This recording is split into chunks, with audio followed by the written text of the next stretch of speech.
Hello, everyone. Thanks for watching us today. Today's topic is going to be owning objections, objection handling, and ideas with negotiations and things that people are going to be, just kind of more popular, not popular, but more common objections that you may hear on different things in real estate. And we'll go over that. And let me start by sharing my screen, share, and then press play. And there we are. It's not what happens to you, but how you react to it that matters. Yeah, How do you that's very pronounce true. that, philosopher? Uh, Hepatitis. yeah, appetite. Yeah, Hepatitis. I don't know. Probably butchered that, but close enough. Uh, epictus, a epic. Greek philosopher. Yeah, that Yeah, one of Greek your top 10 philosopher. Greek That philosophers. that epic Greek philosopher. Epic, right? Hey, that's right. So, all right, go ahead, Deb, run with it. So this tells you about what objections are, right? It's a counterpoint to a statement or belief. It implies continued interest and may be a request for information. It's not always something negative, right? So sometimes confused with rejection, which means the agent is being told no. Objection is just they will either want clarification or they want more information about it, or we just have to try and convince them of something of some sort. The objection handler, and kind of what we're talking about now, is the process to understanding the objection, evaluating it, and choosing a system for removing it. So in other words, thinking about what the objection is, how are we going to handle it so that they understand the benefit of whatever it is we're trying to get across. Do you agree? I agree 100%. Okay. And So go you ahead. have say next slide. It's just there's lots No, of great go back. information. I don't want to Go jump the back. gun. I don't want, okay, I don't want to jump the gun. Go ahead.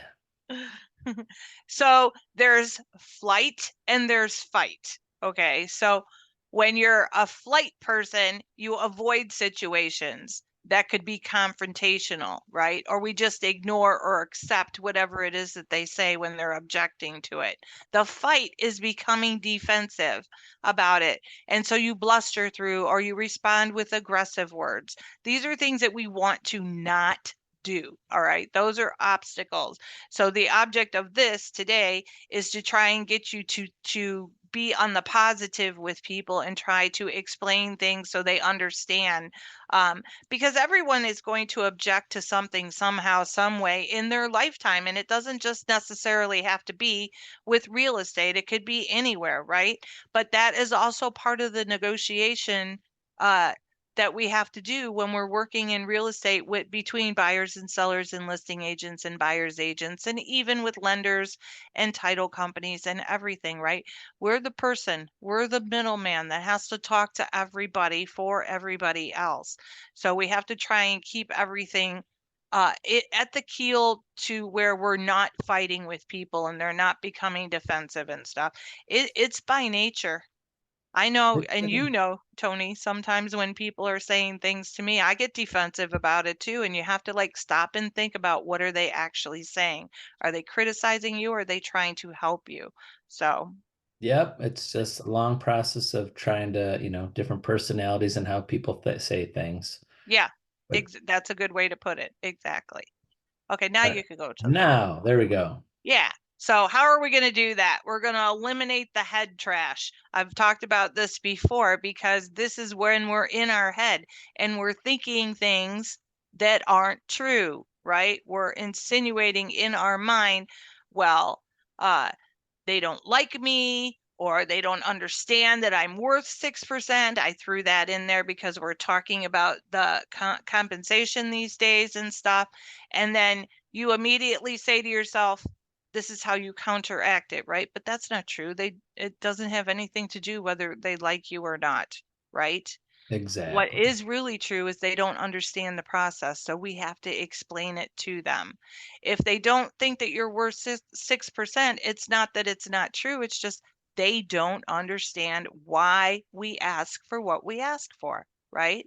Exactly. So we have to tell them the benefits of the services that we're offering and why we want to have 6% so that we can share it with others. And I just threw that number out there, you guys, just because, just to fill in the blank, right? Exactly. You can It's fill just the blank in with whatever right. number you want, and it's not even going to be 6% anymore. It's going to be whatever you choose to have on the listing side or whatever you choose to have on the buyer side.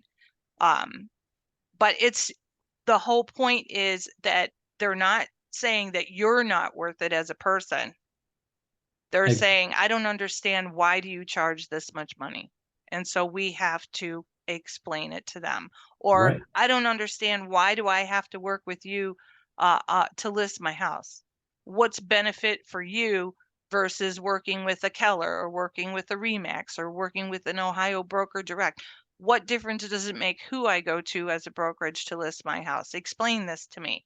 So objections aren't always a bad thing. They're just asking for help. They're asking for explanations to try and figure out the whole picture. And I can tell you, because that, and anyone who that's worked with me in the training thing, is I over explain things all the time because I want you to understand all that stuff, so that if someone does have an objection, you're going to think back of, well, what did she say about that? You know, and can I use that in this scenario? And the majority of the times, everything that we've told you, you can use in any scenario. It's always going to work as long as you're reminding yourself that it's not about you. It's really not about you. It's about the Exactly. situation. Next. Yep. Next. Whoop, whoop, there you Oh, go.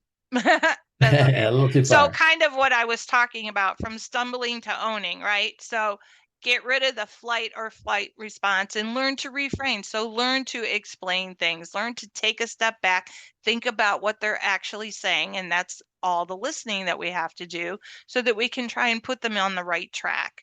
Um, Another one is the competitive pricing. That's a really hard one for agents to do because they don't understand all of that.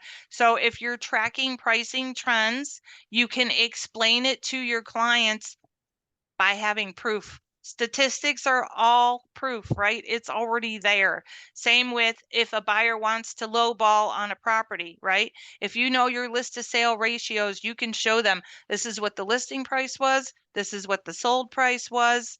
In this market that we're in right now, you're not going to win if you lowball, right?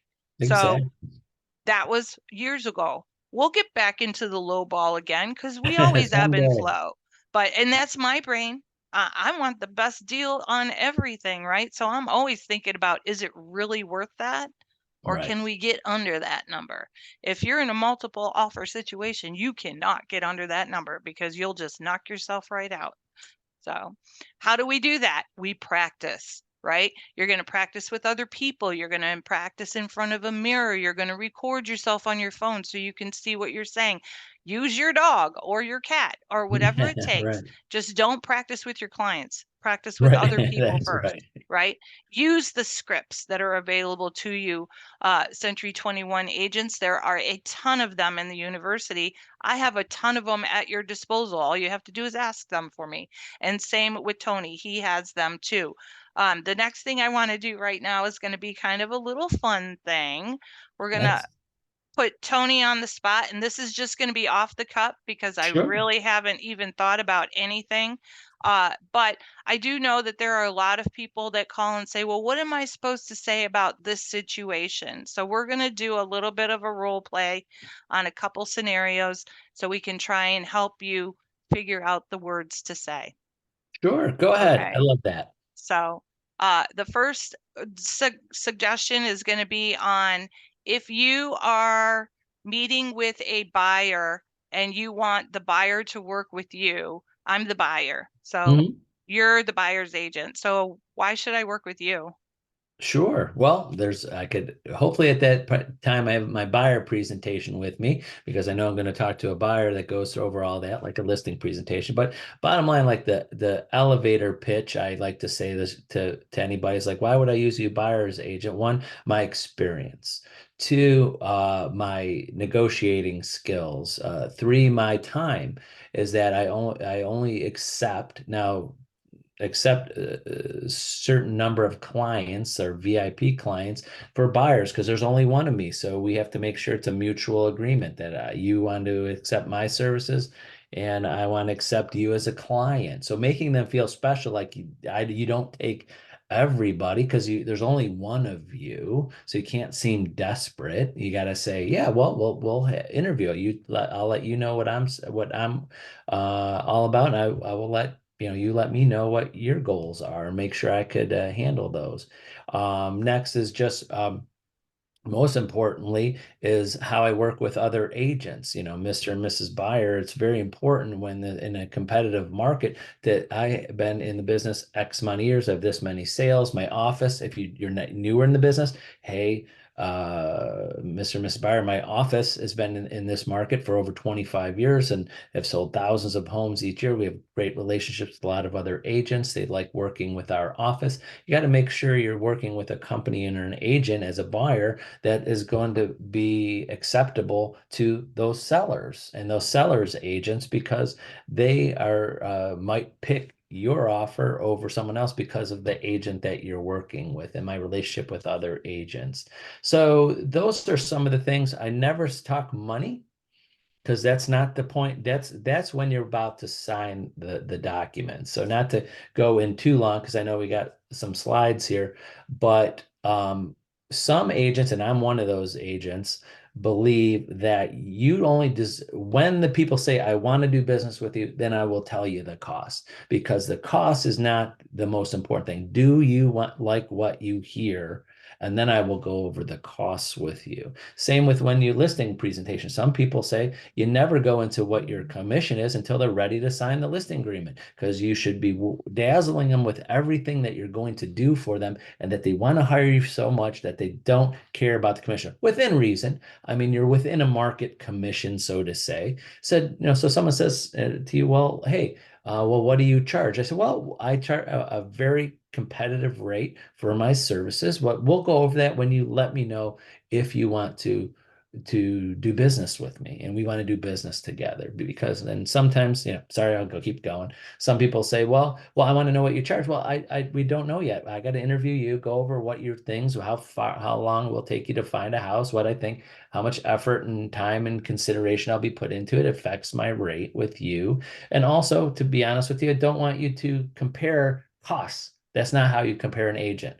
You don't want to say this one's 1% less or this one's 1% more, or half a percent or $500 less or more. You want to be compare services, right? Do you ask your doctor how much they charge, or do you ask your surgeon how much they charge? You don't, you just, there's going to be a marketable commission. So sorry, I went too long on that one. Answered a whole bunch of objections that I had all in one sentence. Well, let's That's just do that one hysterical. so we could get through in a half hour. But But that's good. No, you got a lot of information there, you guys. So, another question that a buyer might ask someone who is a brand new agent. So now you're a brand new agent. So if you're a brand new agent, then how do I know you're going to be able to help me and answer my questions? so also, just to give you a little thought process, I try to explain to newer agents. Think of yourself like a new server that's in a expensive restaurant that's been there a long time. When you as a consumer go into a good restaurant, a decent restaurant, and the server's new, you don't walk out. You go, oh, the server's new. I'm going to get a bad meal. I'm going to get everything. You walk out. No, what do you want from that new server? Say, listen, I want you to be there for me, be available. If you don't know the answer, go get the answer from the manager or the chef. And I know the restaurant's been there. So, in that nutshell of information, I try to tell agents that you got to get that kind of thing, feeling and confidence. Listen, I'm brand new. Just walked in the door to the office and got my license last week. But great thing. Century 21 has been around over 50 years as a brand. We have all of the tools, technology, training to help me help you. Our broker and management team have been in business over 25 years in real estate and have all of the answers for me. So you don't just get me, you get all the people behind me. So many agents are at companies that they are field alone. They have to just represent represent themselves. But with us at Central Joint Home Store, you have all of that backing and knowledge and information behind you. You just got to have that confidence to explain that to them. So hopefully that made some sense. That is absolutely what I was going for because that's true. You guys who are new, you don't get in your head, right? You have all of us to back you up. So I don't know what the answer is, but I got over close to 100 years of experience in my office. I'm one phone call away from getting that answer for you. And then follow up and make sure you do send them that answer or you do give them a call or a text message and say, hey, I just wanted to follow up with the answer to your question because they're going to appreciate you if you do the follow up part, showing your value. And That's what also, we're talking about. And also express to agents, especially when we're bringing on new agents or comparing to other companies. Now, there's differences, but there's one main difference about us that is so much better than a lot of other places. And I'm not going to pinpoint anyways. What I myself is the broker and owner. I'm legally responsible for everybody. Debbie is a management level license. Brenda is a management level license. Julia is a management level license. You have four people in our office that are legally responsible for you. Our licenses are on the line. If we tell you something or give you advice, we are responsible legally for you. Any agent at any company has someone looking out for them that is not a management level license and it's not the actual broker, principal broker, they are just colleagues of yours. If they tell you something and something goes wrong, they don't get in trouble. Right. Oops, sorry you listened to another agent. So I tell that specifically because so we have skin in the game. We Yes. will, if we don't know the answer, we're not comfortable with, well, we're going to look it up. We're going to make sure we're not going to wing it. So not to say that other companies and the people there are not good people and not that, but they can't get in trouble. If they say write an up addendum like this and it goes is totally wrong, oops, sorry you listened to that person. They're not a management level license and they're not the broker and owner. So we have more skin in the game. Those technically should be the only people you listen to. Right. Right. Yeah. Legally with the state so many times. And I hear from agents, some like, well, my team leaders told me to do it this way. I'm like, they're not legally responsible for you. Or I listened to my mentor at this company and they're just another agent. They're not legally responsible for you. The state doesn't recognize them as people that are supposed to be watching over you. Sorry, a little That's good. advertisement there. No, but that's absolutely true. And I'm glad you brought up the management level licensee part because there versus just talking to a regular person. And that's one thing that I do tell all of you guys, and I'm sure that you'll recognize the fact that I do say that, yeah, I might tell you a lot of stuff and you might think, well, when I was at my other brokerage, we didn't do it that way. So why is she telling me that? Because we know the real way to do it to keep you out of trouble. So that's what we're telling you. The real way to do it to keep you out of trouble, right? And to Yes. make money. So the next question I have as a buyer Oh, is um we're still on our role play a little bit. sure. So as a buyer, you have to go through and do a general home inspection. Do I have to do that? Yes. Why? Why do I have to do a general home inspection? Well, That number costs me one, money. Why do I yeah, have to do it? exactly. Well, it depends upon the people. This is okay. This is my opinion. This is what I say sometimes to people, jokingly, let's just say. If someone says, well, I don't want to do a general home inspection, I'm like, why? They're free. Like, oh, they're free. I'll do one. I'm like, if it's that why you're not doing it? Just because of the cost. Is that it? Or is there something else? Because if it's just the cost, you gotta do it. I mean, it's just so I joke with people, with agents, like you gotta, right away weed them out. Why are they not doing inspection? Example, sometimes there's people are investors. I know what I'm looking for. I own, bought hundreds of properties. I go through a house. I'm a contractor myself. I don't need an inspection. Fine, maybe. But just the general people, they're just trying to save money.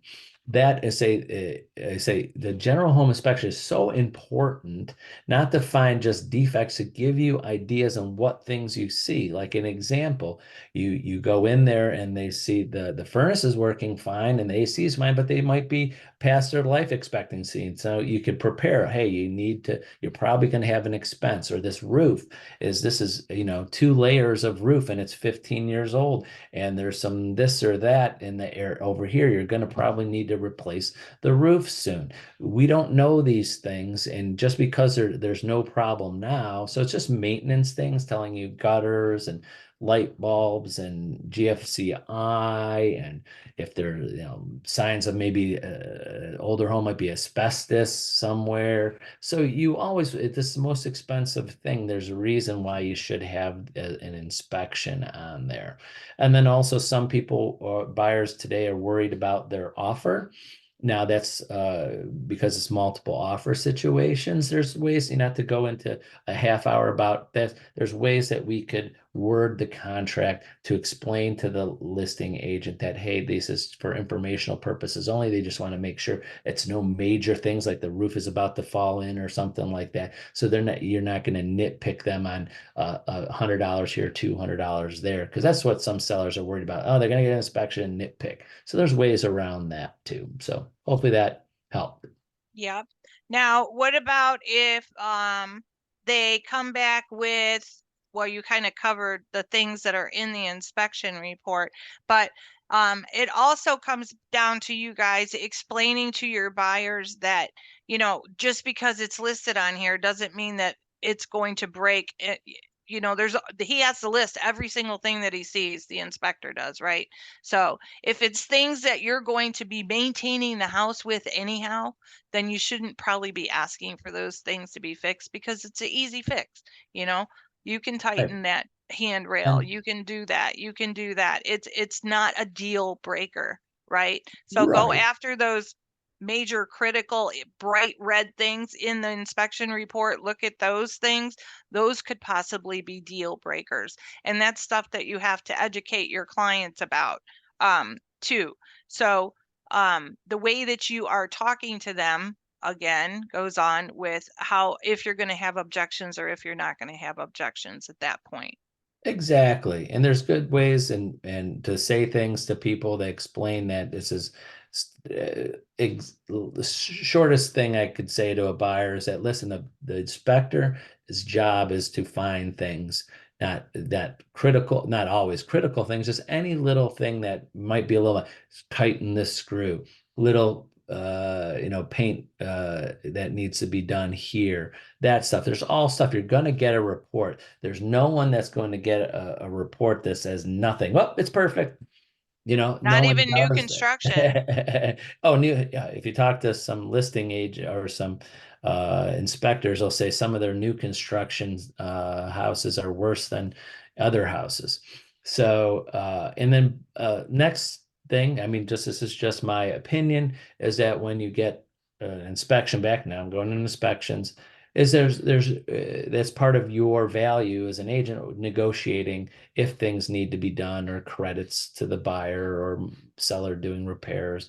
There's in being good with that, because there's some agents that are a lot better at handling those future objections from sellers from doing things, and helping the listing agent understand how to keep a contract and deal together after the inspection. So, Right. Absolutely. And just so you know, just because it says seller will not make any repairs, that does not mean that you can't ask, right, you could because you can still. always ask. Right. And then that's a good buyer's agent's going to find out why before they go in. Hey, we're going to do an inspection, but you say in the listing, seller doesn't want to do any repairs. Is there a reason? Now, there might be a reason like, well, it's in a state that people don't live here. They don't want to hire people. Okay.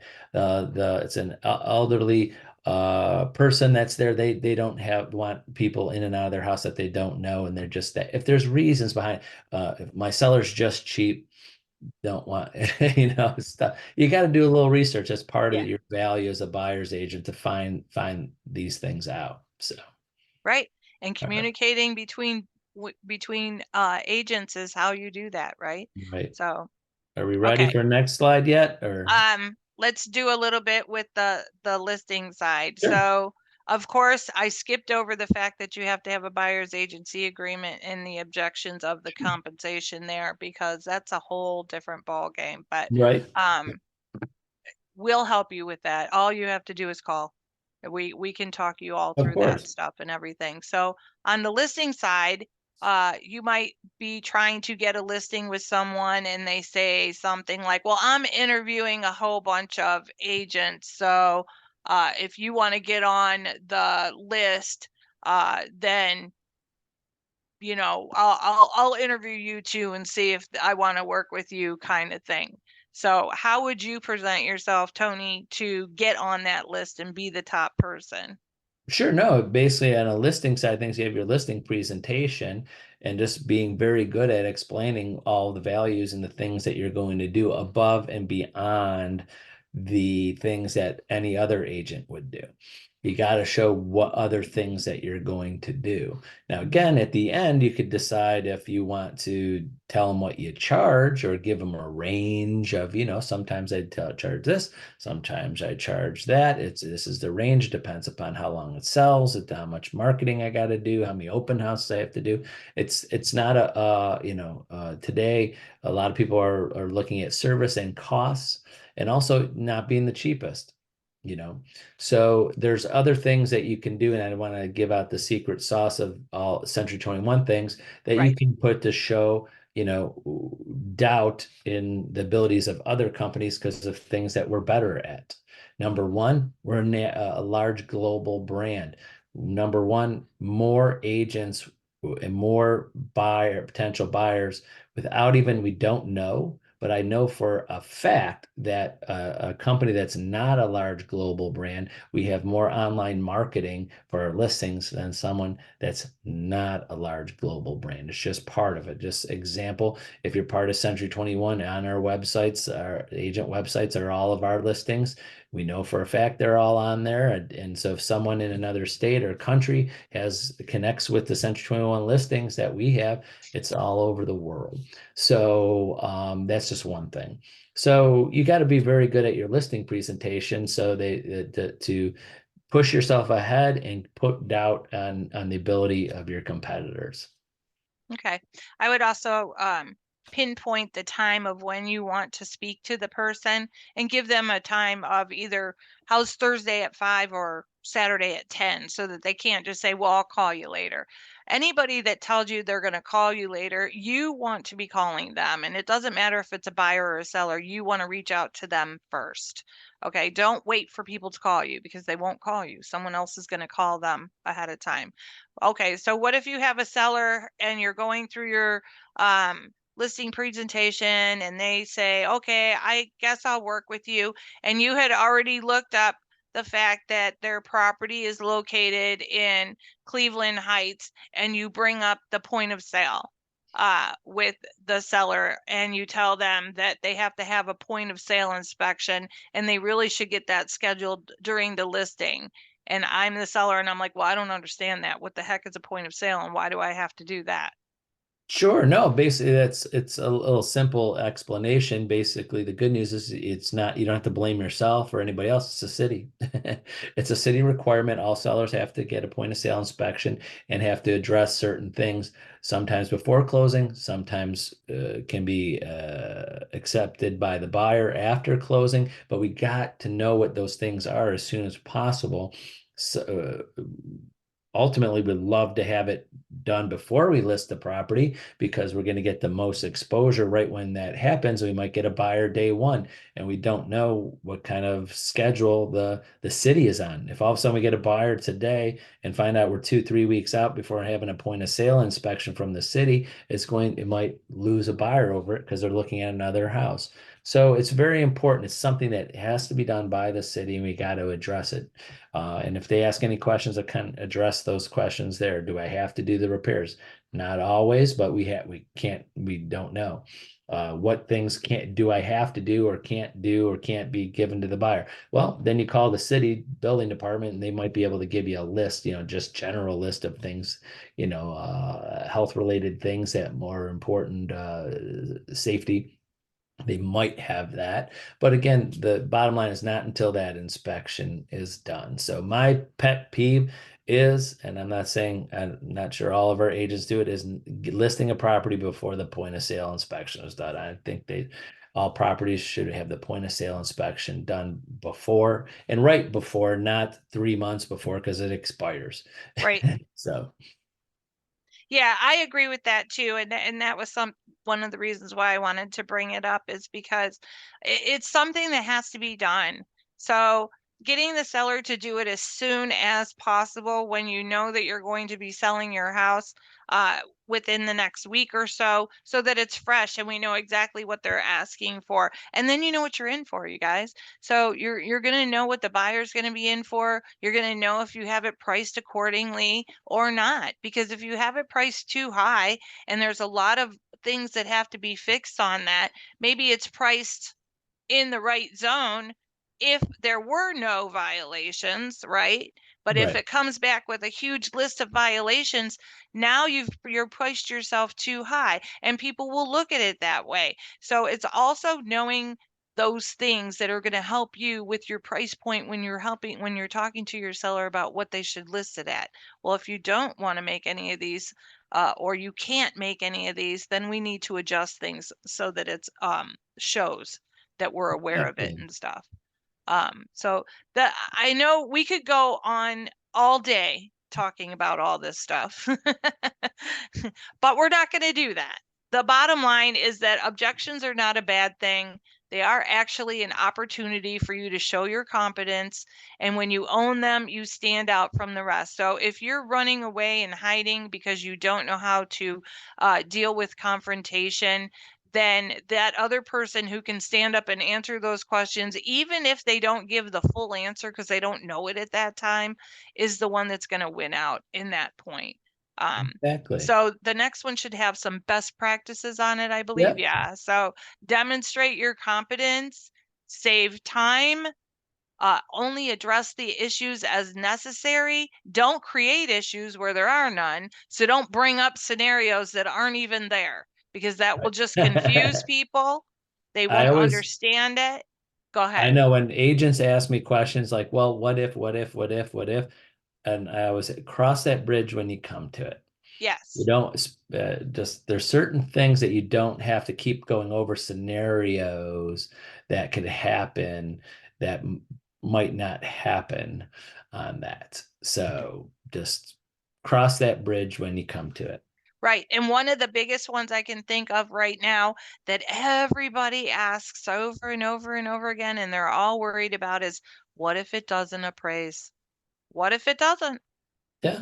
Then you got to Cross. deal with it, right? But Right. if you have it priced accordingly and buyer's agents, if you're looking at the sold comparables to try and help your buyer get the right price point, it's not really going to matter that much if it appraises or not because you'll be able to figure it out.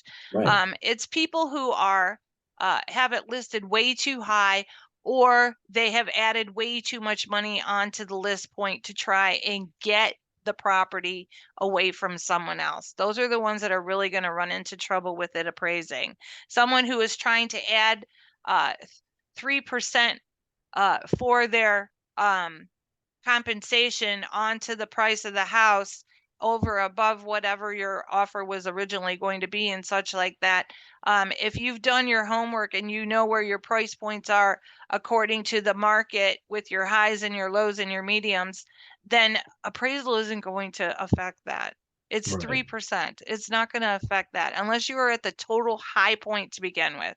And then maybe it will. So, I mean, it's not. So just Right. yeah, it's not. I'm just telling you, it's not going to affect it that much unless you are way too high. Everyone is way too high to begin with. It's not going to affect it. So ask for your Exactly. compensation if you need to. Make All right. sense? Yep. Next. Should be, what is it? It Uh, is our CEU. So we have a coming up. few now. We're getting Uh-huh. our rosters in. I put the next couple months. We do have a couple more that we know about. But I'm going to do these at a time, right? So we have core law coming up. We have hash doing his 3 things to qualify for a mortgage. Then we have Mike Ferrante talking about AI and Chat GPT on the 12th of June. We also have the 29th, we have the top 10 secrets of working with buyers. That should be really interesting, you guys, because Yeah. he's sharing secrets on how to work with buyers, and you know what he's probably going to be talking about. So what is that? I might even go to that. I might. They're Oh, it's a all good. Saturday. I probably will go to that. That's a Saturday morning, you guys. Get up Saturday morning and join Mike Ferrante to find out his secrets about working with buyers. Definitely should do that, right? And then buyer broker agreements and lending with Hesh. So the little things at the bottom, if you go to those links, you can get on there. And also, if you go to homestaroffice.com and you click on the continuing education tab, the links are there as well Yeah. for you to sign up for those things. Of You. course, we have our purchase agreement guide and all of our past YouTube videos. And then we still have a little bit of stuff. Well, the pipeline to gold mine is today at 2 o'clock. So if you haven't done that one, and you're a Century 21 agent and you want to get in the next hour or so, you can probably get into that class. And your pricing confidence, I still have that up there because that series is great, and they only do it every so often. So it is a 3-week series with Century 21, and you can find it in the university. Nope. Good classes. Yep. And what's my fun thing? Oh, yeah, the fish. The Just fish. I fishing thought for this was referrals. so cute. Yeah, because you can buy one of those boxes of goldfish that has the little bags of goldfish, and you can put your tag in there and you can hit anybody, right? You can walk the neighborhood. Everybody likes goldfish. You Right. can have them in your car as long as they're not getting baked out or anything like that. You can take them to events. I just thought that was the cutest idea ever. I saw it on Facebook. That's where that picture came from. And then I went and found, where can you buy a whole bunch of goldfish? Amazon. You can Right. buy 35 packs of goldfish for super cheap. So why wouldn't you? Right? Exactly. Exactly. And we could see Gina Wyatt's phone number if you want to call Gina. Oh, yeah. I I don't know don't know where if we she can see it lives. clearly. Like, why are all these agents calling me about my? But look at the tag. She's a Century 21 agent. Yeah, no, it Go, worked out Gina. good. All right. Well, thanks for joining us, everyone, today. I know it went a little bit longer, but lots of great information. But remember, every objection handling, I mean, gosh, we can't tell you every objection you're ever going to have. So Debbie and I are happy to, go over our ideas on how to say things and do things and make it your own and show your confidence and get through them. So, Yep. but that's it for today. Thanks for joining us, and we hope to talk to you soon. Bye bye. Bye bye.